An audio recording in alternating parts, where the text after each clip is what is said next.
અમેરિકાના પૂર્વ રાષ્ટ્રપતિ ડોનાલ્ડ ટ્રમ્પે શનિવારે ચેતવણી આપી હતી કે જો તેઓ આ વખતની ચૂંટણીમાં જીતશે નહીં તો દેશમાં ખૂન ખરાબા થશે।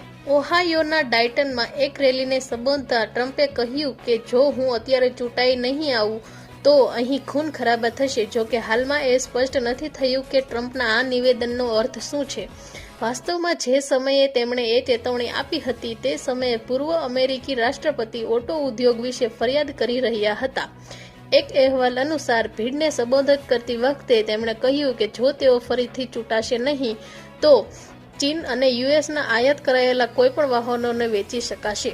આ દરમિયાન અમેરિકાના પૂર્વ ઉપરાષ્ટ્રપતિ માઇક પેન્સે જાહેરાત કરી હતી કે તેઓ 2024માં ટ્રમ્પને સમર્થન નહીં આપે। ડોનાલ્ડ ટ્રમ્પ એક એજન્ડાને આગળ વધારી રહ્યા છે અને સ્પષ્ટ કરી રહ્યા છે જે રૂઢિચુસ્ત એજન્ડાથી વિપરીત છે જેના પર અમે અમારા 4 વર્ષ દરમિયાન શાસન કર્યું હતું।